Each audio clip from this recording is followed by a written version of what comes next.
আল্লাহ রাব্বুল আলামিন বলেন, ইন্না আনজালনাহু ফি লাইলাতিল কদরি ওয়া মা আদরাকা মা লাইলাতুল কদর লাইলাতুল কদরি খায়রুম মিন আলফি শাহরিন তানাজ্জালুল মালাইকাতু ওয়ার রূহু ফিহা بإذن ربهم من كل أمر سلام سلام هي حتى مطلع الفجر جربون الله أكبر الله رب العالمين خير من ألف الشهر বলেছেন, অর্থাৎ ৮৩ বছর ৬ মাস একটানা ইবাদত করলে যে সওয়াবটা পাওয়া যাবে, কোনো বান্দার যদি কদরটা কবুল হয়ে যায়, এই রাত যদি কোনো বান্দা পেয়ে যায়, একটানা ৮৩ বছর ৬ মাস ইবাদত করে যে সওয়াবটা অর্জন করবে, তার চাইতে বেশি সওয়াব তার এই রাতেই কামাই হয়ে যাবে। জোরে বলুন সুবহানাল্লাহ। আল্লাহ তাআলা এই রাতটা কেন দিলেন? এই পৃথিবীতে সবচাইতে কম হায়াত পেয়েছে কোন নবীর উম্মত? আমরা। শেষ নবীর উম্মতের হায়াতটা অন্যান্য নবীদের উম্মতের চাইতে কম। যেরকম আদম আলাইহিস সালাতু ওয়াস সালাম, তিনি বেঁচে ছিলেন 1000 বছর। আল্লাহ তাআলা তাকে দীর্ঘ হায়াত দান করেছিলেন। আর শেষ নবীর হায়াত ছিল হলো 63 বছর 9 ঘন্টা। তাহলে প্রথম মানুষ, প্রথম নবী যিনি বেঁচে ছিলেন পৃথিবীতে 1000 বছর, আর শেষ নবীর হায়াত ছিল হলো 63 বছর 9 ঘন্টা। কিন্তু বাঁচলেন কম, দায়িত্ব পালন করলেন বেশি। বেঁচেছেন কম, সফলতা বেশি। 1000 বছর বেঁচেছিলেন আদম আলাইহিস সালাতু ওয়াস সালাম, আর আমার নবীর সেই তুলনায় হায়াতটা কত কম। সাহাবীরা একদিন বললেন, ইয়া রাসূলুল্লাহ, আগের যুগের মানুষগুলো এত বাঁচত, তাদের হায়াত এত লম্বা ছিল, আমাদের এই অল্প হায়াতে আমরা কি এমন জিকির আজগার করব, কি তাসবিহ তাহলিল করব, কি রুকু সেজদা করব, আমাদের হায়াতই তো কম। তো তাদের আমল নামা আমাদের চাইতে তো বেশি মজবুত হওয়ার কথা, তারা বেশি সওয়াব কামাই করার কথা। এই জাতীয় যখন প্রশ্ন করা হলো, আল্লাহ রাব্বুল আলামিন এই উম্মতের জন্য এমন কিছু রাত দিয়ে দিলেন, তার মধ্যে একটা রাত হলো কদরের রাত। যদি কোনো বান্দার কদর যদি জুটে যায়, 1000 বছরের ইবাদত করলে যে সওয়াব হবে, তার চাইতে বেশি সওয়াব আল্লাহ রাব্বুল আলামিন তার আমলনামায় দিয়ে দেন। সম্মানিত ভাইয়েরা, সম্মানিত বন্ধুগণ, সেই কোরআন নাজিলের রাত্রিতে আমরা হতে পারে এই রাতটাও আমরা একত্রিত হয়েছি। কিন্তু প্রশ্ন হলো, আল্লাহ তাআলা কদরের রাতের এত মর্যাদা কেন দিয়েছেন? কদর রাত্রের দাম আল্লাহ তাআলা এত কেন বাড়িয়ে দিয়েছেন? এর হেতুটা কি? এর কারণটা কি? আমরা নামাজে যখন দাঁড়াই, তার আগে আমাদের ওযু বানাতে হয়। ওযু করা কি? একটু কথা বলতে হবে। ওযু করা কি অতিরিক্ত কাজ না ফরজ কাজ? বলেন, ওযু করা কি ফরজ? যদি আপনি নফল নামাজও দাঁড়ান, যে নামাজ না পড়লেও আপনার গুনাহ হবে না, কিন্তু নফল নামাজে দাঁড়াতে গেলেও ওযু করা কি ফরজ? ওযু করা ফরজ। তাহলে ওযুর গুরুত্বটা বাড়লো হলো নামাজের কারণে। নামাজ যদি না থাকতো, ওযুর গুরুত্ব এত থাকতো না। ওযুর কোনো প্রয়োজন ছিল না। নামাজের জন্য আমরা ওযু করি, নামাজের জন্য ওযুর মর্যাদা। এই যে মক্কায় লক্ষ লক্ষ মুসলমান সমবেত হন, মক্কার গুরুত্ব বেড়েছে কাবা থাকার কারণে, জাবেলে রহমত থাকার কারণে, মিনা মুজদালিফা থাকার কারণে, জামারা থাকার কারণে, সাফা মারওয়া থাকার কারণে, আল্লাহর ঘর কাবা থাকার কারণে মক্কার দামটা বেড়েছে। মক্কার দাম বাড়ার কারণ হলো আল্লাহর ঘর কাবা সেখানে আছে, এই জন্য আমরা মক্কায় যাই। মদিনার দাম বেড়েছে, আমার নবীজির মাকবারা কবর থাকার কারণে মদিনার দামটা বেড়েছে, আমরা এই জন্য মদিনায় যাই। তাহলে মদিনার দাম বাড়ল নবীর কবরের জন্য, মক্কার দাম বাড়ল আল্লাহর ঘর কাবা থাকার কারণে, ওযুর দাম বাড়ল নামাজের কারণে। আল্লাহ তাআলা এই রাতের দাম বাড়িয়ে দিয়েছেন কোরআন নাজিলের কারণে। জোরে বলি সুবহানাল্লাহ। কোরআন নাজিলের কারণে আল্লাহ তাআলা এই রাতের দাম এত দিয়েছেন। সেই কালামে হাকিম থেকে আমি আলোচনার পূর্বে আমার অভ্যাস অনুযায়ী সূরাতুল আহজাব থেকে ৪৫, ৪৬, ৪৭, ৪৮ এই ৪টি আয়াতে কারিমা আমি তেলাওয়াত করেছি। এই ৪টি আয়াতকে সামনে রেখে আমি কিছু কথা বলতে চাচ্ছি। আমাকে সময় দেওয়া যাবে তো? সবাই সময় দিতে রাজি আছেন তো ইনশাআল্লাহ? সম্মানিত ভাইয়েরা, এই এলাকাবাসীর একটি বড় ঐতিহ্যবাহী মাহফিল হল উত্তর ১২ মাসিয়া আদর্শ যুব কল্যাণ পরিষদের এই তাফসির মাহফিল। বিগত ২টি বছর এই মাহফিল হয়নি বা হতে দেওয়া হয়নি। আসতে বলবেন না, হয়নি না হতে দেওয়া হয়নি? হতে দেওয়া হয়নি। এখানে আসলে তো মানুষ চোর হয়, তাই না? মাহফিল আসলে ডাকাত হয়, মাহফিল আসলে মানুষ বেনামাজি হয়, মাহফিল আসলে মানুষের চরিত্র নষ্ট হয়। রমজান মাসে নাচানাচি চলে, রমজান মাসে উলঙ্গপনা বেহাপনা চলে, হোটেলগুলো খোলা থাকে, জেনার পরিবেশ উন্মুক্ত হয়ে থাকে, কিন্তু ইফতার মাহফিল নিষিদ্ধ করা হয়। ওই চেতনার ধ্বজাধরি কিছু বাম রামেরা, ওই পন্থীরা চায় আল্লাহর জমিনে কোরআনের কোন আলোচনা না হোক। সম্মানিত ভাইয়েরা, যারা কোরআনকে অচল রাখতে চায়, যারা কোরআনের কথাকে যারা দামিয়ে রাখতে চায়, বন্ধ করতে চায়, তারাই অচল হয়ে যাবে। জোরে বলি ইনশাআল্লাহ, আর জোরে বলি ইনশাআল্লাহ। অচল হয়ে যাবে। যুগে যুগে যারাই ইসলামের বিরোধিতা করতে চেষ্টা করেছে, যুগে যুগে যারাই ইসলামকে নিভিয়ে দেওয়ার জন্য চেষ্টা করেছে, তাদের সকল চেষ্টা ব্যর্থ করে দিয়েছেন তিনি আমার কে? আসতে বলবেন না, তিনি আমার কে? আমরা অনেকে জানি না এই রমজান মাসের কিছু হিস্টোরি আছে। এই রমজান মাসে আল্লাহ তাআলা বেশ কিছু ঘটনা ঘটিয়েছেন, আমরা অনেকেই জানি না। আমরা শুধু অনেকেই জানি রমজান আসলে পরে শেষ রাতে খেতে হয়, সন্ধ্যায় ইফতার করতে হয়।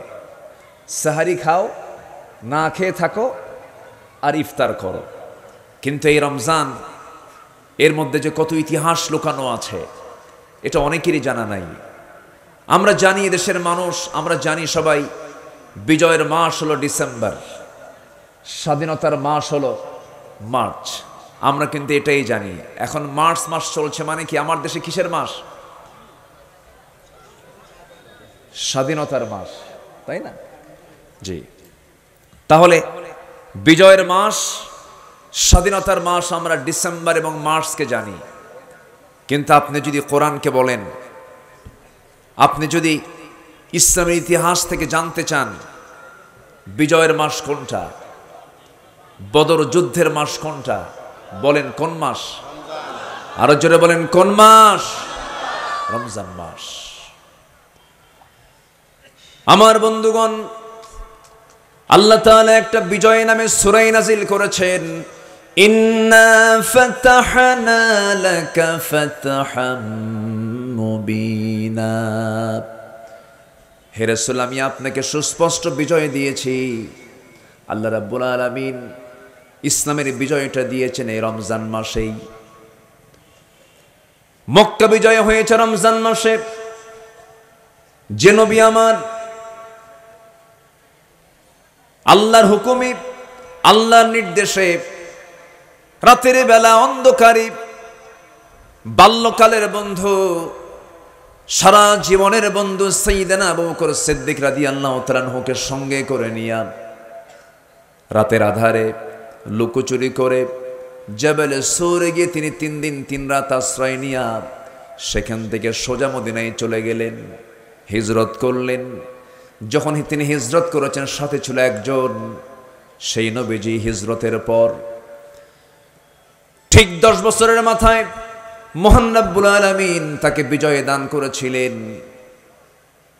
এই 10 বছর আল্লাহ রব্বুল আলামিন সুসম্পন্ন করে, স্বয়ং সম্পন্ন করে যে রাসূল মাত্র একজনকে সাথে নিয়ে মক্কা থেকে মদিনায় তিনি হিজরত করেছেন, পাড়ি দিয়েছিলেন। সেই রাসূল 10 বছরের ব্যবধানে 10,000 সাহাবী নিয়ে তিনি যে মাসে মক্কা বিজয় করলেন, সেই মাসটার নাম কি? সে মাসটার নাম কি? রমজান করিম। আমার নবীজি এই মক্কা মুকাররমা থেকে মদিনা মুনাওয়ারায় যখন হিজরত করলেন, হিজরত করার 2 বছরের মাথায় ওই আরবের কুরাইশরা, আবু জেহেলরা, আবু লাহাবরা, উতবা, শাইবা, মুগিরারা, তারা চিন্তা করলেন মুহাম্মাদের এই দিনকে কেমন করে নিভিয়ে দেওয়া যায়, ইসলামকে নিশ্চিহ্ন করা যায়। তারা সিদ্ধান্ত নিল, দ্বিতীয় হিজরিতে, যে হিজরিতে আল্লাহ রাব্বুল আলামিন প্রথমবার রোজা ফরজ করেছেন, রোজা ফরজ যে হয়েছে তার একটা আয়াত আছে না নাই? আমাদের সবার মুখের আয়াত, সবার কমন আয়াত, সবার ঠোঁটের আয়াত। যারা পারেন ঠোঁট মিলিয়ে বলুন, কুতিবা আলাইকুমুস সিয়ামু কামা কুতিবা আলাল্লাযীনা মিন ক্বাবলিকুম লাআল্লাকুম তাত্তাকুন। জোরে বলুন আল্লাহু আকবার। তোমাদের জন্য লিখিত আকারে আইন করে পাশ করা হয়েছে। আল্লাহ তাআলা ফরজ শব্দটা বলেন নাই, তিনি বলেছেন কুতিবা, ফরিদা বলেন নাই। কুতিবা মানে লিখিত আকারে পাশ করা। এখানে আলেম উলামা আছেন, ফরিদা বলতে পারতেন। লিখিত আকারে পাশ করা মানে সংবিধান 2 রকম হয়, একটা মৌখিক সংবিধান আর একটা হচ্ছে লিখিত সংবিধান। একটা লিখিত সংবিধান আর একটা হচ্ছে অলিখিত সংবিধান। মৌখিক সংবিধান মজবুত হয় না, লিখিত সংবিধান মজবুত হয়? আল্লাহ রাব্বুল আলামিন লিখিত আকারে রোজাকে ফরজ করে দিয়েছেন। যেই বছর, সেই বছরটা ছিল 2য় হিজরিতে। রমজানে রোজা ফরজ হয়ে গেল। সাহাবায়ে কেরাম রমজানের 16টা রোজা রাখলেন। 17তম রমজানের দিন আল্লাহ রাব্বুল আলামিন রাসূলকে অর্ডার দিলেন, হে রাসূল, দিনকে নিভিয়ে দেবার জন্য কুরাইশরা বদর প্রান্তরে হাজির হয়েছে। যুদ্ধের প্রস্তুতি তারা নিয়ে নিয়েছে। 1000 সৈন্য নিয়ে বদর প্রান্তর আবু জেহেলের নেতৃত্বে যখন তারা চলে এসেছে, বদর প্রান্তর পর্যন্ত পৌঁছে গেছে মদিনা থেকে মাত্র 80 মাইল দূরে। নবীর কানে যখন সংবাদ গেল, নবীজির কানে যখন এই সংবাদটা পৌঁছে গেছে, সাহাবে কেরামকে ডাক দিয়ে বলেন, সাহাবীরা, যুদ্ধের ডাক এসেছে, যুদ্ধের ডাক এসেছে। বদর প্রান্তরে কাফের মুশরিকরা একত্রিত হয়েছে। দিনকে নিভিয়ে দেওয়ার জন্য, ইসলামকে নিশ্চিহ্ন করার জন্য কারা কারা আছো, সেই বাতিলদের মোকাবেলায় তোমরা কারা কারা আমার সামনে হাজির হতে চাও, আমার সামনে দাঁড়িয়ে যাও। কে কে যুদ্ধে যেতে চাও? সাহাবায়ে কেরাম বললেন, ইয়া লাব্বাইকা ইয়া রাসূলুল্লাহ, হে রাসূল, আমরা সবাই প্রস্তুতি নিচ্ছি, জীবন দিতে প্রস্তুত, কিন্তু বাতিলকে আমরা বিজয়ী হতে দেব না। জোরে বলে সুবহানাল্লাহ। বাতিলকে আমরা বিজয়ী হতে দেব না। আমার নবীজি সাহাবায়ে কেরামকে যখন ডাক দিলেন, মোটে 313 জন সাহাবী হলো, তাদের সৈন্য সংখ্যা হলো 1000 জন।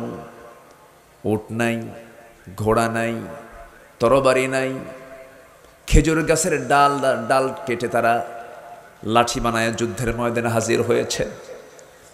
পেটে খাবার নাই, 16টা রোজা রেখে শারীরিকভাবেও তারা দুর্বল হয়ে পড়েছেন। আমার নবীজি বলেন, সাহাবীরা, আজকে বদরের যুদ্ধের দিন, যুদ্ধ করতে হবে, বাতিলদের মোকাবেলায় সামনে দাঁড়াতে হবে, আজকে রোজাটা তোমরা ভেঙ্গে ফেলে দাও। সাহাবায়ে কেরাম বললেন, ইয়া রাসূলুল্লাহ, রোজাও ফরজ, জিহাদও ফরজ, রোজা ভাঙবো না, রোজা রেখে আমরা জিহাদের ময়দানে বাতিলদের বিরুদ্ধে লড়াই করব। আমার রাসূল বলেন, সাহাবীরা শোনো, ফাইদ্দাতুম মিন আইয়ামিন উখর, অন্য সময় এটার সুযোগ পাবে, রোজা রাখার সুযোগ পাবে, কিন্তু আজকে হেরে গেলে ইসলামটা নির্মূল হয়ে যাবে, দিন পরাজিত হয়ে যাবে, রোজা ভেঙ্গে ফেলে দাও। রাসূল প্রথমে রোজা ভেঙ্গে ফেললেন, সাহাবায়ে কেরাম রোজা ভেঙ্গে ফেললেন। বদর যুদ্ধের প্রান্তর হাজির হলেন, বাতিলদের সামনে মোকাবেলায় দাঁড়িয়ে গেছেন। কোন বলেন, কোন মাসে? রমজান মাসে। সে রমজান বারবার আসে,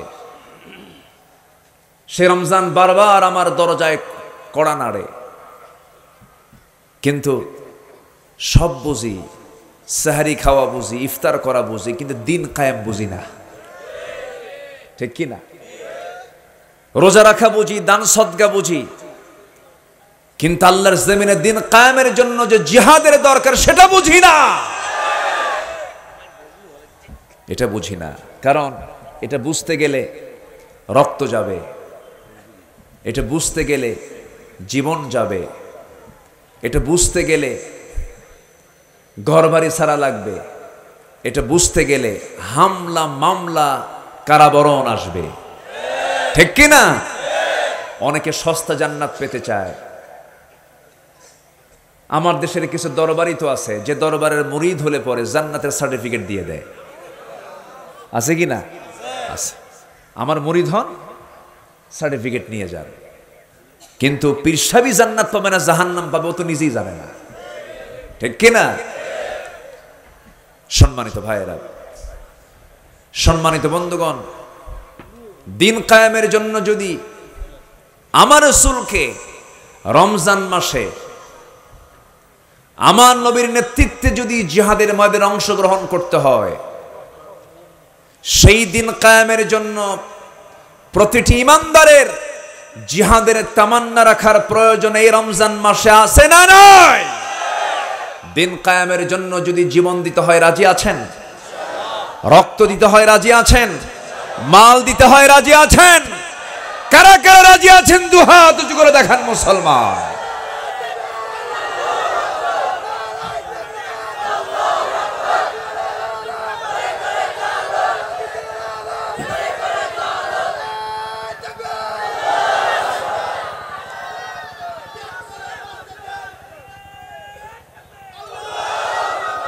আল্লাহ তুমি সবার হাতকে কবুল করো, জোরে বলি আমিন, আরো জোরে আমিন। সম্মানিত ভাইয়েরা, সম্মানিত বন্ধুগণ, আমি যে আয়াত থেকে, যে সূরা থেকে আমি কয়েকটা আয়াতে কারিমে তেলাওয়াত করেছি, সে আয়াতের দিকে আস্তে আস্তে আমি চলে যাচ্ছি। আজকে আমি খুবই আনন্দিত, আমার পুরাতন জায়গায়, আমার পরিচিত চেনা জায়গায়, পরিচিত মুখের সামনে আল্লাহ তাআলা আমাকে আবার হাজির হওয়ার তৌফিক দিয়েছেন, আলহামদুলিল্লাহ। তবে এই 2টি বছরও যারা মাহফিল করতে দেয়নি, আল্লাহর আদালতে তাদের বিরুদ্ধে মামলা আছে না নাই? আসতে বলবেন না, মামলা আছে না নাই? সেই মামলার বাদী, সেই মামলার আসামি কিয়ামতের দিন সব বিচার করবেন তিনি কে? আসতে বলবেন না, তিনি কে? আল্লাহ তাআলা। আমরা পৃথিবীর কোনো বিচারকে আমরা ভয় পাই না, আমরা ভয় পাই হলো কার বিচার? আসতে বলবেন না, কার বিচার? আল্লাহর বিচার। বিচার হবে না? সন্দেহ লাগে? সন্দেহ হয়? বিচার করবেন তিনি কে? আল্লাহ তাআলা। আমার বন্ধুগণ, কঠিন বিচার হবে সেই দিন। চুল পরিমাণ কোনো কম বেশি করা হবে না। একটা আয়াত আমাকে দারুণ ভয়ের মধ্যে ফেলে দেয়, সেটা হলো فَمَن يَعْمَلْ مِثْقَالَ ذَرَّةٍ خَيْرًا يَرَهُ وَمَن يَعْمَلْ مِثْقَالَ ذَرَّةٍ شَرًّا يَرَهُ। যাররা পরিমাণ যে বান্দা ভালো আমল করবে তাও সেদিন সে দেখতে পাবে, যাররা পরিমাণ খারাপ কাজ করবে তাও সেদিন সে দেখতে পাবে।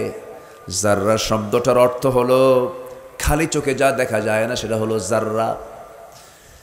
সেদিন বান্দার সামনে এমন কিছু আমলনামা হাজির হয়ে যাবে, বান্দা আশ্চর্য হয়ে যাবে, আল্লাহ এত সূক্ষ্ম সূক্ষ্ম জিনিসটাও তুমি আমার সামনে আজকে দেখাচ্ছ। সেই কঠিন কিয়ামতের দিন আল্লাহর সামনে মুখোমুখি যদি হতেই হয়, মুখোমুখি যেহেতু হতেই হচ্ছে, আমরা আমলনামা নিতে চাই ডান হাতে না বাম হাতে? ডান হাতে না বাম হাতে? ওয়াস-সাবিকুনা আস-সাবিকুন উলাইকাল মুকাররাবুন। আল্লাহ রাব্বুল আলামিন আরেক জায়গায় বলছেন ওয়াসারিউ ইলা মাগফিরাতিম মির রাব্বিকুম ওয়া জান্নাতিন আরদুহাস সামাওয়াতি ওয়াল আরদ উইদ্দাত লিল মুত্তাকিন। জোরে বলুন আল্লাহু আকবার। জান্নাতের দিকে দৌড় মারো, আল্লাহর মাগফিরাতের দিকে দৌড় মারো। আল্লাহ রমজানটা দিয়েছেন কেন? বান্দার জীবনের জন্য একটা গুনাহ তার জীবনে না থাকে। রমজান শব্দটা রমদুন থেকে এসেছে, যার অর্থ হলো জ্বালিয়ে দেওয়া, ভস্ম করে দেওয়া, সরখার করে দেওয়া। অর্থাৎ রমজান মাস যে বান্দা পাবে তার ভাবতে হবে এই রমজানে আমার আল্লাহর কাছে তওবা করে ইস্তিগফার পড়ে আল্লাহর সামনে নতজানু হয়ে সেজদা দিয়া রুকু করে কিয়াম করে সিয়াম করে যেমন করে হোক নিজের জীবনের আমলনামা থেকে গুনাহগুলো সাফ করে নিতে হবে। কারণ যে ব্যক্তি রমজান পেল অথচ নিজের জীবনের গুনাহ তার মাফ হলো না, তার ধ্বংস হয়ে যাক, রাসূলের সঙ্গে সঙ্গে তিনি বলেছিলেন আমিন। অর্থাৎ বোঝা গেল কোনো বান্দা যদি নিজের জীবন থেকে গুনাহমুক্ত জীবনটা গড়তে চায়, রমজান তার জন্য সবচেয়ে একটা বড় মাধ্যম। জোরে কোন সুবহানাল্লাহ। সামনের 4-5টা দিন রাত আমার আপনার সামনে পড়ে আছে। এরপরে হলো ঈদের দিন, ঈদুল ফিতর। অর্ধজাহানের খলিফা, জান্নাতের সুসংবাদ প্রাপ্ত একজন সাহাবী, আমার নবীজির সবচেয়ে কাছের মানুষদের একজন, আশারে মুবাশশিরের একজন সাহাবী সাইয়েদনা ওমর ফারুক রাদিয়াল্লাহু তাআলা আনহু সারা মাস রোজা রেখেছেন। ঈদুল ফিতরের দিন, ঈদের দিন হাজার হাজার মুসল্লি সব ঈদগাহে প্রস্তুত, ঈদের নামাজ তারা পড়বেন, কিন্তু ইমাম নাই। খলিফা ওমর ফারুক এখন ঈদগাহে জমা হন না, ঈদগাহে তিনি যান নাই। টাইম পার হয়ে যায়, সাইয়েদনা ওমর ফারুকের কোনো খবর নাই। একজন সাহাবী চলে আসলেন তার বাড়িতে, বাড়িতে এসে দরজায় কড়া নাড়লেন। দরজা খুলেই দেখেন সাইয়েদনা ওমর ফারুক রাদিয়াল্লাহু আনহু সেজদার মধ্যে ছোট্ট বাচ্চার মতো ডুকরে ডুকরে কাঁদতেছেন। ঈদের দিন কাঁদেন। বলো হলো সাইয়েদনা ওমর ফারুক রাদিয়াল্লাহু তাআলা, এটা তো আমাদের আনন্দের দিন। আজ আল্লাহ তাআলা আমাদেরকে আনন্দের জন্য এই দিনটা দিয়েছেন, আপনি সেজদায় পড়ে পড়ে কাঁদেন কেন? আপনি কখন যাবেন? মুসল্লি সব ঈদগাহে প্রস্তুত নামাজ আদায়ের জন্য, আপনি ছাড়া তো নামাজ হয় না, আপনি ইমাম আমাদের। সাইয়েদনা ওমর ফারুক তিনি জবাব দিচ্ছেন, ও আমার ভাই, তুমি জামাকে প্রশ্ন করছো আজকে ঈদের দিন, আনন্দ তো তার জন্য যে ব্যক্তি রমজানের মধ্য দিয়ে গুনাহগুলো মাফ হয়ে গেছে। কিন্তু আমি ওমর, আমি এখনো নিশ্চিত হতে পারে না আল্লাহ তাআলা এই রমজানে আমার গুনাহগুলো মাফ করছেন কিনা, এই জন্য আমি কান্দি। আমার ভাইয়েরা, সাইয়েদনা ওমর ফারুকের মতো মানুষ ঈদের দিন ডুকরে ডুকরে সেজদায় পড়ে পড়ে কাঁদেন। আমার বন্ধুগণ, রমজানের প্রত্যেকটা মুহূর্ত, প্রত্যেকটা সেকেন্ড অত্যন্ত দামি, খুব দামি সময় আমরা পেয়েছি রমজান মাস। এই রমজান মাসে আমরা সিদ্ধান্ত নেব কোরআনের দল ছাড়া কোনো দল করব না। আসতে কয় ঠিক কিনা? কোরআন আছে যেখানে, কোরআন আছে যেখানে, দল করতে হবে কার দল? দল করতে হবে কোরআনের দল। কিসের দল? অন্য দল করা হারাম। অন্য দল করা কি হারাম। যে নেতা আপনাকে কোরআনের কথা বলে না, যে নেতা আপনাকে কোরআনের দিকে ডাকে না, যে নেতা আপনাকে কোরআনের আইন প্রতিষ্ঠার সংগ্রামের কোন চেতনা আপনাকে লালন করার জন্য নসিহা করে না, সেই নেতৃত্বের মুখে আমরা জুতা মারি, সেই নেতৃত্ব আমরা মানি। আমার নবীজিকে আল্লাহ তাআলা এই দুনিয়াতে পাঠিয়েছেন। কেন পাঠিয়েছেন? তার দায়িত্ব, তার কর্তব্যগুলো কি কি ছিল। আমি কোরআনের আলোকে 9টা পয়েন্ট আমি কথা বলতে চাই। এই 9টি পয়েন্ট নিয়ে আমি যদি কথা বলি, মোটামুটি আমারই লেগে যাবে আরো 2 দিন। কথা বোঝেন? আল্লাহ তাআলা তার রাসূলকে যে কর্তব্য, যে দায়িত্বগুলো দিয়েছেন, আমি 9টি পয়েন্ট আমি কথা বলতে চাই। আল্লাহ তাআলা তাকে 9টি দায়িত্ব দিয়েছেন। নাম্বার 1 হলো মানুষের কাছে আল্লাহর দ্বীনের দাওয়াত পৌঁছে দেওয়া। তাহলে আমার নবীজি ছিলেন একজন দাঈ। কি ছিলেন? দাঈ, যিনি দাওয়াত দিয়েছেন মানুষকে কার পথে? আল্লাহর পথে। আল্লাহ তাআলা সূরাতুল আহজাবে বলেন, ইয়া আইয়ুহান নাবিয়্যু ইন্না আরসালনাকা শাহিদাও ওয়া মুবাশশিরাও ওয়া নাযীরাও ওয়া দাঈয়ান ইলাল্লাহি বিইذনিহি ওয়া সিরাজাম মুনীরা। জোরে বলুন আল্লাহু আকবার। আমার বন্ধুগণ, 1 নাম্বার নবীর দায়িত্ব হলো, কর্তব্য হলো মানুষের কাছে আল্লাহর দ্বীনের দাওয়াত পৌঁছে দেওয়া। মা আলার রাসূলি ইল্লাল বালাগ ওয়াল্লাহু ইয়ালামু মা তুবদুনা ওয়া মা তাকতুমুন। জোরে বলুন আল্লাহু আকবার। সূরাতুল মায়েদা আয়াত নাম্বার 99। রাসূলকে আল্লাহ তাআলা বলছেন, হে রাসূল, আমি আপনাকে দায়ী করে দ্বীনের দাওয়াত পৌঁছে দেওয়ার জন্য আমি আপনাকে দুনিয়াতে পাঠিয়ে দিয়েছি। আপনি একজন দায়ী, আপনার কাজ হলো দাওয়াতটা পৌঁছে দেওয়া। নাম্বার 2 হলো মানুষকে সতর্ক করা। ওয়া আনযির আশীরাতাকাল আকরাবিন। জোরে বলুন আল্লাহু আকবার। নাম্বার 3 হলো মানুষকে আল্লাহর দিকে আহ্বান করা। উদউ ইলা সাবিলি রাব্বিকা বিল হিকমাতি ওয়াল মাউইযাতিল হাসানাহ ওয়াজাদিলহুম বিল্লাতী হিয়া আহসান। জোরে বলুন আল্লাহু আকবার। সূরাতুন নাহল আয়াত নাম্বার 125। আল্লাহ রাব্বুল আলামিন রাসূলকে বলছেন, হে রাসূল, আপনি প্রজ্ঞার সাথে মানুষকে দাওয়াত দিন, হিকমতের সাথে মানুষকে দাওয়াত দিন। ওয়াল মাউইযাতিল হাসানা, সুন্দর নসিহত করেন, সুন্দর আপনি নসিহা করেন। এবং আপনি যখন তর্কে লিপ্ত হয়ে যাবেন, উত্তম তর্ক করবেন, যেন সেটা উত্তমতা না হারিয়ে ফেলে, এমন জাতীয় তর্ক বিতর্ক করবেন না। নাম্বার 4 হলো উপদেশ দান করবেন আপনি। ফাযাক্কির ইন্নামা আনতা মুযাক্কির লাস্তা আলাইহিম বিমুসাইতির। জোরে বলুন আল্লাহু আকবার। আমার বন্ধুগণ, আমরা রাসূলের জীবন থেকে, রাসূলের আমল থেকে আমরা এগুলো শিক্ষা নিতে পারি। আমাদের দাওয়াতি কাজ করার দরকার আছে না নাই বলেন? আসতে বলবেন না, আছে না নাই? আছে। আমার বন্ধুগণ, আমার নবীজির প্রথম দাওয়াতি কার্যক্রম ছিল ইনসাইডে, ভিতরের দিকে তিনি তারা দাওয়াতি কাজ করেছেন। আগে ঘরের মধ্যে কাজ করেছেন। কু আনফুসাকুম ওয়া আহলিকুম নারা, নিজে বাঁচো, তোমার পরিবারকে জাহান্নাম থেকে বাঁচাও। আমার বন্ধুগণ, রমজান মাসে রোজা রাখলাম, তাহাজ্জুদ পড়লাম, কোরআন তেলাওয়াত করলাম। অনেক মহিলা মা বোনরা আমার দেশে আছেন, রমজান মাসে তারা কোরআন খতম দেন, আছে না? কোরআন খতম দেন, কিন্তু রমজানের শেষ দশক যখন চলে আসে, শেষ দশকে কদরটা আল্লাহ তাআলা তালাশ করতে বলেছেন। কিন্তু রমজানের শেষ দশকে আমার দেশের মার্কেটগুলোতে পুরুষ বেশি না মহিলা বেশি? কদর খুঁজতে যায়। কি খুঁজতে যায়?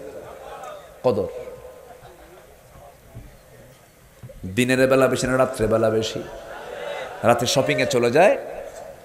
রাতের শপিংয়ে চলে গিয়ে আল্লাহ তাআলা বলছেন রমজানের শেষ দশকে কদর খোঁজো, কদর তালাশ করো। আর আমার দেশের অধিকাংশ মেয়েরা তারা কদর তালাশ করার জন্য শপিংয়ে চলে যায়। রাতের আধারে মার্কেটে চলে গেল, স্বামীকে ডাক দিয়ে বলে, তুমি তো মার্কেট বোঝো না, নতুন শাড়ির কালেকশন কিছু আছে, তুমি বুঝবা না এগুলো, একটু শপিংয়ে যাচ্ছি। স্বামীকে এক ধমক মেরে চলে যায়।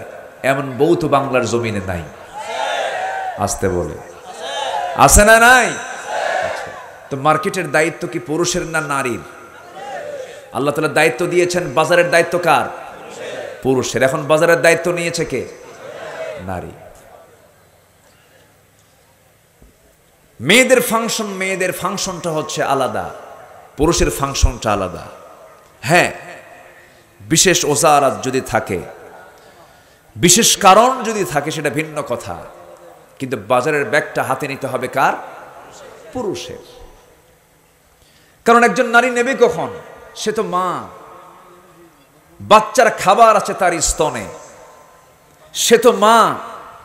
রান্না বান্না করার জন্য, বাচ্চাকে সুন্দর করে গড়ে তোলার জন্য তার সেবা, তার চিকিৎসা, তাকে সময় দেওয়া, একটা নারীর কত কাজ আছে। কিন্তু নারী বলছে না, সমান অধিকার। কি অধিকার? সমান অধিকার। সম্মানিত ভাইয়েরা, সম্মানিত বন্ধুগণ, শপিংয়ে চলে গেল, মার্কেটিংয়ে চলে গেল। রমজান মাসে যে নারী পর্দায় না থেকে রোজা রাখলো, প্রশ্ন আসতে পারে, হুজুর তার রোজা হবে কিনা? এরকম প্রশ্ন কিন্তু অনেকে করতে পারেন। যে রমজান মাসে একজন নারী রোজা থাকলো, অর্থাৎ সেহরি খেলো, সারাদিন কিছু না খেয়ে ইফতারও করলো, কিন্তু তার মাথায় কাপড় নাই, সে পর্দাহীনতার পরিবেশ নিয়ে চলে, নোংরা পোশাক নিয়ে চলাফেরা করে, মুখে আটা ময়দা লাগায়া, আটা ময়দা লাগান বোঝেন তো? ওটা কি বলে? প্লাস্টার। হ্যাঁ, প্লাস্টার কইরা বাইরে বের হয়। তাহলে রোজা অবস্থায় যদি পর্দাহীনতার পরিবেশ যদি সে নিয়ে চলে, তার রোজা কবুল হবে কিনা? এই প্রশ্ন আপনি রাসূলকে করুন। আমার রাসূল তিনি বলেছেন, মাল্লাম ইয়াদা কাওলা যুর ওয়ালা ফালাইসা লিল্লাহি হাজাতুন ফি আন ইয়াদা তুআমাহ ওয়া শারাবাহ আও কামা ক্বালা আলাইহিস সালাতু ওয়াস সালাম। রাসূল বলেছেন, যে ব্যক্তি রমজানের রোজা রেখে বাজে কথা, বাজে কাজ, বাজে কথা, বাজে কাজ, অন্যায় মিথ্যা কথা, অন্যায় কাজ, কর্ম, অপকর্ম, অশ্লীলতা, বেহায়াপনা যে ছাড়তে পারল না, তার রোজা রাখার কোনো প্রয়োজন নাই, বলেছেন মুহাম্মদ সাল্লাল্লাহু আলাইহি ওয়াসাল্লাম। তাহলে রোজা রাখার দাবি হলো অবশ্যই তাকে পর্দাশীলা হতে হবে। অন্তত রমজান মাসে পর্দাশীলা থাকুক, অন্য মাসে গায়ে কাপড় চোপড় না রাখলেও সমস্যা নাই, এরকম কিছু নাকি? পর্দা কি 1 মাস না 12 মাস? 1 মাস না 12 মাসিয়া? 1 মাসিয়া না, কি মাসিয়া? আবার কয় কি মাসিয়া বলেন? 12 মাসে। 1 মাসিয়া হলে হবে না, কত মাসিয়া? 12 মাসিয়া। 12 মাস পর্দা করতে হবে। আমার বন্ধুগণ, একটু কান লাগাবেন, মনোযোগ দিয়ে শুনবেন। আল্লাহ রাব্বুল আলামিন তার রাসূলকে 9টা দায়িত্ব দিয়েছেন, 9টা কর্তব্য তার আল্লাহ রাব্বুল আলামিন দিয়ে দিয়েছেন। 1 নম্বর হলো মানুষের কাছে আল্লাহর দ্বীনের দাওয়াত পৌঁছিয়ে দেওয়া। আলহামদুলিল্লাহ, মাশাআল্লাহ, জানে আলম ভাই, জি আলহামদুলিল্লাহ, খুব মিষ্টি মানুষ। আল্লাহ তুমি মাহফিলকে কবুল করে নাও, জোরে বলি আল্লাহুম্মা আমিন। এই মাহফিলের সফলতার পেছনে, এই মাহফিলের বাস্তবায়নের পেছনে আমার জান আলম ভাইয়ের একটা বিশাল ভূমিকা আছে। আল্লাহ তুমি তার এই ভূমিকাকে কবুল করে নাও, তুমি তার সকল খেদমতকে তুমি আল্লাহ কবুল করে নাও। খলিফা ওমর ফারুকের মতো ইসলামের পক্ষের একজন সেবক হিসেবে তুমি আল্লাহ কবুল করে নাও। সম্মানিত ভাইয়েরা, নাম্বার 4 বলেছি আমি, উপদেশ দান করা। আমার নবীজির 9টি দায়িত্বের একটা দায়িত্ব ছিল, তিনি উপদেশদাতা ছিলেন। নাম্বার 5 হলো মন গড়া কোনো কথা না বলা। আমার নবীজি কি তার বাপের কথা বলেছেন? তার নিজের মন গড়া কোনো কথা বলেছেন? রাসূল বলেছেন কার কথা? আসতে বলবেন না, কার কথা? তাহলে আমার রাসূল, আমার লিডার, আমার নেতা এমন নেতা, আমার রাসূল এমন রাসূল যিনি তার বাবার কোনো কথা, দুনিয়ার কোনো নেতার কথা, মন গড়া কোনো কথা বলেননি। আমার রাসূল বলেছেন কার কথা? অতএব যার মুখ থেকে জীবনে একটা কথা নিজের মন গড়া আসে নাই, সেই নেতৃত্ব মানবো। যারা মিথ্যা কথা বলেন না তাদের নেতৃত্ব মানবো, যারা মিথ্যাবাদী তাদের নেতৃত্ব মানবো, নবীর নেতৃত্ব মানবো, নবীর নেতৃত্ব মানবো। সম্মানিত ভাইয়েরা, যে নেতৃত্বে মিথ্যার গন্ধ খুঁজে পাওয়া যায়, যে নেতৃত্বে হিংসার গন্ধ খুঁজে পাওয়া যায়, যে নেতৃত্বে রক্তের গন্ধ পাওয়া যায়, যে নেতৃত্বে সন্ত্রাসের গন্ধ পাওয়া যায়, যে নেতৃত্বে বিশৃঙ্খলার গন্ধ পাওয়া যায়, যে নেতৃত্বে দানবতার গন্ধ পাওয়া যায়, যে নেতৃত্বে উচ্ছৃঙ্খলতার গন্ধ পাওয়া যায়, সেই নেতৃত্বের মুখে আমরা জুতা মারি, থুতু মারি। সেই নেতৃত্ব আমরা মানব যে নেতৃত্ব দিয়েছেন মুহাম্মদুর রাসূলুল্লাহ। মুহাম্মদুর রাসূলুল্লাহ, আল্লাহু আকবার, কি নেতৃত্ব তার ছিল। তিনি নিজের মন গড়া কোনো কথা বলেন নাই। আল্লাহ রাব্বুল আলামিন বলেন, ওয়ামা ইয়ানতিকু আনিল হাওয়া ইন হুয়া ইল্লা ওয়াহয়ুন ইউহা। সূরাতুন নাজম আয়াত নাম্বার 4। আমার নবীজি নিজের মস্তিষ্ক প্রসূত কোনো কথা তিনি কখনো একটা বারের জন্য বলেন নাই। যা বলেছেন সম্পূর্ণ কার ওহী? আল্লাহর ওহী। নাম্বার 6 হলো দিন প্রচার করতে নিয়ে কোনো বল প্রয়োগ না করা। আমার নবীজি কখনো জোরপূর্বক কাউকে দিনের দিকে জোর করে আনতে চেয়েছেন এমনটা কোনো রেকর্ড নাই। তার বড় প্রমাণ হলো তার ঘরের মানুষ আবু তালেব। সারা জীবন আমার নবীজি মক্কায় থাকাকালীন তার কাফের চাচা আবু তালেবের ঘরেই তিনি থেকেছেন, একসঙ্গে চলাফেরা করেছেন, কিন্তু তাকে কখনো জোর করে কখনো বলেন নাই চাচা আপনাকে ইসলাম কবুল করতেই হবে। লা ইকরাহা ফিদ্দিন, জোরে বলুন আল্লাহু আকবার। দিন প্রচারে বল প্রয়োগ করা যাবে না। লাস্তা আলাইহিম বিমুসাইতির ইল্লা মান তাওয়াল্লা ওয়া কাফার। আমি আপনাকে তাদের দারোগা করে পাঠাই নাই যে আপনি তাদেরকে জোর করে কালিমার দিকে নিয়ে আসবেন। হেদায়েতের মালিককে বলেন, আসতে বলবেন না, হেদায়েতের মালিককে আল্লাহ তাআলা। আমার নবীজিকে চিনতেন, জানতেন। আমার নবীজির ব্যাপারে আবু তালেবের চুল পরিমাণ কোনো সন্দেহ ছিল না। কিন্তু হেদায়েতের মালিক তো আল্লাহ। আবু তালেব কি না দেখে নাই? সারা জীবন বহু কিছু নবীজির মুআজিজা পর্যন্ত দেখতে পেরেছেন। আবু তালেবকে আমি তিনি বলে সম্বোধন করছি, আমি সম্মান দিয়ে কথা বলছি। কেন? আবু তালেব যদিও কাফির, কিন্তু ভদ্র কাফের। কারণ সারা জীবন আমার নবীজির, সারা জীবন এই বেচারি নবীজির চাচা আবু তালেব কাফের হওয়ার পরও বিপক্ষে ছিলেন না পক্ষে ছিলেন? পক্ষে ছিলেন। এমনকি আমার নবীজির পক্ষ অবলম্বন করতে গিয়ে বয়কট পর্যন্ত খেটেছেন, 3.5 বছর জেল পর্যন্ত খেটেছেন আবু তালেব। কিন্তু ইসলাম তার কপালে জোটে নাই, দিন তার কপালে জোটে নাই। হেদায়েতের মালিককে বলেন।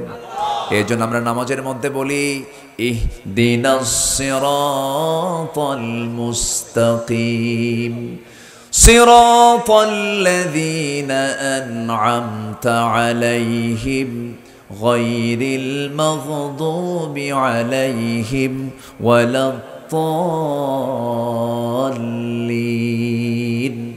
হেদায়েত চাইব আমরা কার কাছে? আসতে বলবেন না, কার কাছে? আল্লাহর কাছে। আমার নবীজি আপন চাচা আবু তালেব কি কখনো জোরপূর্বক কোনো কিছু বলেন নাই, চাচা আপনাকে ইসলাম কবুল করতেই হবে? না না, দিন প্রচারে বল প্রয়োগ করা যাবে না, আল্লাহ তাআলা তা মানা করে দিয়েছেন রাসূলকে।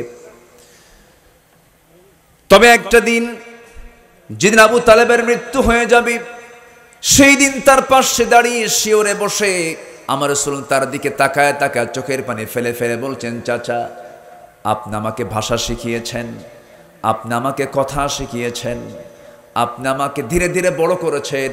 আমার বাপ ছিল না, আপনি আমার পিতার ভূমিকা দায়িত্ব পালন করেছেন, আপনি আমাকে বিয়ে শাদী করেছেন, ব্যবসা শিখিয়েছেন। ও চাচা, আপনি আমার জীবনে এত বড় উপকার করেছেন, আপনাকে শেষবারের জন্য বলি চাচা, একটাবার আপনি কালিমার ঘোষণা দিয়ে দেন।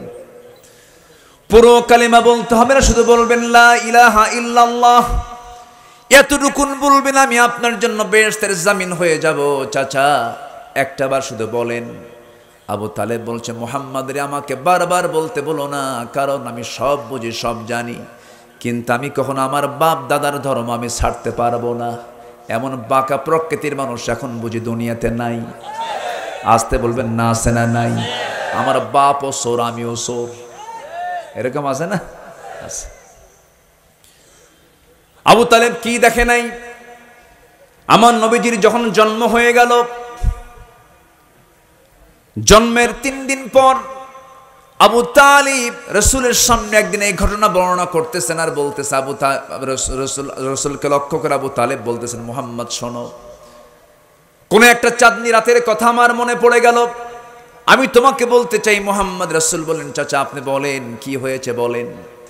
যে রাত, যেদিন তোমার জন্ম হয়ে গেল, জন্মের মাত্র 3টা দিন পর রাতের আধারে চাঁদনি রাতের নিচে তোমাকে, চাঁদনি আকাশের নিচে তোমাকে শুয়ে রেখেছে তোমার মা।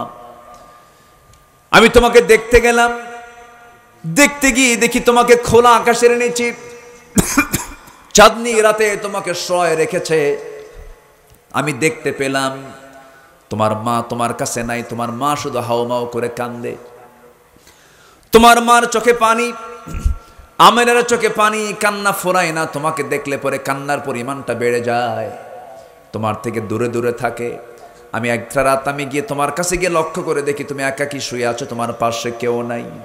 সেই সময় আমি দেখতে পেলাম, মুহাম্মদ রে, তুমি যখন তোমার হাতটা ডান দিকে নাও, চাঁদটা ডান দিকে যায়। তুমি যখন তোমার বাম হাতটা বাম দিকে নাও, চাঁদটা বাম দিকে চলে যায়। যখন তুমি তোমার 2টা হাত যখন নিচের দিকে টেনে আনো, চাঁদটা নিচের দিকে চলে আসে, কাছাকাছি চলে আসে। মুহাম্মদ, আমি কি সত্য দেখছি না মিথ্যা দেখছি বলো তো? আমার রাসূল কেঁদে কেঁদে বলছেন, আমার চাচা আবু তালেব, ওই চাঁদনি রাতে আপনি আমার সামনে যে দৃশ্য দেখেছেন, জন্মের পূর্বে আল্লাহ তাআলা আমার বাপকে দুনিয়া থেকে বিদায় ঘটিয়েছেন, আমার বাপ দুনিয়া থেকে বিদায় নিয়েছেন। জন্মের পর সন্তান জন্মের পরে সবচেয়ে বেশি খুশি হন যিনি, তিনি হচ্ছেন বাবা। আমার মার স্বামী, আমার আব্বার দুনিয়া থেকে যখন বিদায় তিনি নিয়েছেন, আমার জন্ম হয়েছে। আমার জন্মে সবচেয়ে বেশি খুশি হবেন যিনি, তিনি আমার পিতা। সেই পিতা দুনিয়াতে নাই। সেই স্বামী হারানোর যন্ত্রণা সহ্য করতে না পেরে আমার মা আমাকে সামনে রাখতে পারে না, আমাকে রেখে দূরে দূরে থাকে, হাওমা করে কান্দের, স্বামীর স্মৃতিচারণ করে। আমি একাকী, আমাকে সময় দেওয়ার মতো কেউ নাই মনে করে আল্লাহ তাআলা ওই চাঁদনি রাতগুলোকে মহান রব্বুল আলামিন আমার জন্য, আকাশের চাঁদটাকে আমার জন্য আল্লাহ তাআলা খেলনা বানায় দিয়েছেন। জোরে কোন সুবহানাল্লাহ। এত কিছু দেখার পরেও আবু তালেবের কপালে হেদায়েত জুটলো না, কারণ হেদায়েত দেওয়ার মালিক কে? আসতে বলবেন না কে? তাই যদি না হয় মুসলিম জাতির পিতা কে বলেন? আরো জোরে বলেন কে? ইব্রাহিম আলাইহিস সালাতু ওয়াস সালাম মুসলিম জাতির পিতা, ফাদার অফ মুসলিম নেশন। ইন্নী জাইলুকা লিন-নাসি ইমামা মিল্লাতা আবিকুম ইব্রাহিম। ইব্রাহিম আলাইহিস সালাতু ওয়াস সালামের মতো এত দামি একজন পয়গম্বর, তার পিতা একজন মুশরিক, আজার তার নাম। দুনিয়া থেকে মুশরিক হয়ে দুনিয়া থেকে বিদায় নিয়েছে একজন বড় পয়গম্বরের বাবা। আমার বন্ধুগণ, আরেকজন দামি নবী নূহ আলাইহিস সালাতু ওয়াস সালাম দুনিয়া থেকে বিদায় নিয়েছেন তিনি, কিন্তু তার বউটা পর্যন্ত কালেমা পড়ে নাই, তার সন্তান কেনান পর্যন্ত কালেমা পড়ে নাই। অর্থাৎ এখান থেকে প্রতীয়মান হয়, স্পষ্ট হয়ে যায়, বাবা ভালো হলে যে সন্তান ভালো হবে এমনটা কোনো দলিল নাই। সন্তান ভালো হবে বাপ খারাপ হবে, বাপ ভালো হবে সন্তান খারাপ হবে, এটা তো হতে পারে। আমার বন্ধুগণ, আমার ভাইয়েরা, এই জন্য এই দুনিয়া ছেড়ে আমিও যাব, আপনিও যাবেন। কোনো বংশের পরিচয় নিয়ে, কোনো বংশগত কৌলিন্য নিয়ে, কোনো বংশ মর্যাদা নিয়ে, কোনো সম্পদ নিয়ে আল্লাহর সামনে হাজির হয়ে কোনো উপকার হবে না। আল্লাহর সামনে উপকার হবে, আমার আপনার জন্য কল্যাণ হবে যে সম্পদটা নিয়ে, সেই সম্পদটার নাম হলো শিরিক মুক্ত মজবুত ঈমান। জোরে কোন সুবহানাল্লাহ।